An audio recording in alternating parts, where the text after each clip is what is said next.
اللہ علیہ وسلم اور ان کے صحابہ کو اللہ تبارک و تعالیٰ نے بہت بڑی کامیابی سے نوازا تھا، اور اسی جنگ کے اندر 313,000 پر بھاری پڑ گئے، 313,000 پر بھاری پڑ گئے۔ اور اس جنگ کے اندر آپ صلی اللہ علیہ وسلم اور حضرت علی رضی اللہ تعالیٰ عنہ ساتھ کھڑے ہیں۔ ایک ہوا سی آتی ہے، یوں بگولا سا آتا ہے، ہوا آتی ہے۔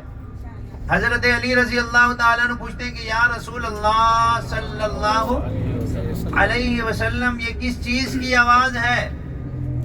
تو آپ صلی اللہ علیہ وسلم فرماتے ہیں کہ حضرت جبرائیل علیہ السلام 500 فرشتوں کے ساتھ نازل ہوا۔ پھر کچھ دیر گزرتی ہے، پھر بگولا سا آتا ہے، ہوا سی آتی ہے۔ تو حضرت علی رضی اللہ تعالیٰ عنہ پوچھتے ہیں کہ یا رسول اللہ، یہ کس چیز کی آواز ہے؟ تو آپ صلی اللہ علیہ وسلم فرماتے ہیں حضرت میکائیل علیہ السلام 500 فرشتوں کے ساتھ نازل ہوئے، پہلے جبرائیل پھر میکائیل۔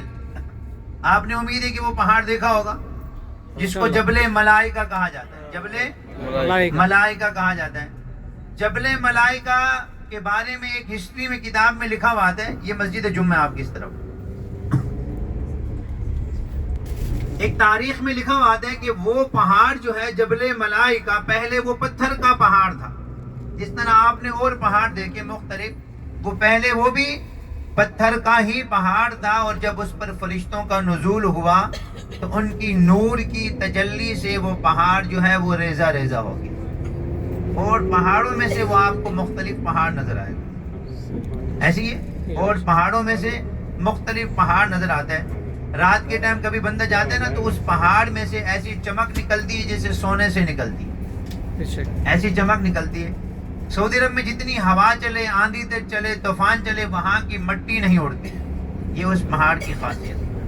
ہمارے ساتھ کچھ عرصہ پہلے ایک گروپ کیا تھا بدر کی طرف، تو وہاں سے کچھ لیڈیز تھی، وہ مٹیاں اٹھانے لگ گئی۔ کیا اٹھانے لگ گئی؟ مٹیاں اٹھانے لگ گئی، تبرک کے لیے ہم لے کر جا رہے ہیں۔ تو ہمارے ایک استاد تھے، اب تو وفات پا چکے، اللہ پاک سے دعا ہے اللہ ان کی قبر کو جنت کا باغ بنائے، آمین۔ اور وہ بھی کہتے ہیں، اور مفتی تقی عثمانی صاحب ایک مفتی ہے پاکستان کے، بہت بڑے عالم دین ہیں، وہ کہتے ہیں کہ میں یہاں سے مٹی لے کر گیا، میں یہاں سے مٹی لے کر گیا، اور جب وہاں پہنچا نا پاکستان میں، مٹی رکھتا ہوں اور صبح اٹھتا ہوں تو وہ مٹی گیلی پڑی ہوتی ہے، وہ مٹی گیلی پڑی ہوتی ہے، اور جب 10 بجتے ہیں صبح کے تو وہ مٹی دوبارہ خشک ہونا شروع ہو جاتی ہے، پہلے وہ گیلی پڑی رہتی ہے۔ کہتے ہیں کہ میں نے علماء کو جمع کیا، مشورہ کیا علماء سے، بھئی یہ کیا وجہ ہے، کیوں ہوتا ہے؟ تو ایک دن وہ کہتے ہیں کہ ہمارے خواب میں ایک بہت بڑے ولی اور مفکر کی زیارت ہوئی، وہ کہنے لگے کہ یہ مٹی جو ہے مدینہ کی جدائی میں روتی ہے، یہ مٹی جو ہے مدینہ کی جدائی میں روتی ہے، جہاں سے آپ نے اٹھائی تھی وہاں دوبارہ چھوڑ کر آؤ، ٹھیک ہے۔ یہ اس وجہ سے بتا رہا ہوں کہ یہ جتنی زیارتیں تھیں نا تقریباً یہ ساری کھلی ہوئی تھی پہلے، ساری جو پرانے لوگ آئے ہوں گے انہیں پتا ہوگا کہ پہلے وہ کھلی ہوئی تھی ساری زیارتیں، لیکن یہ ہماری ہی بدعت، شرک سمجھ لیں، جو بھی یہ سمجھتے ہیں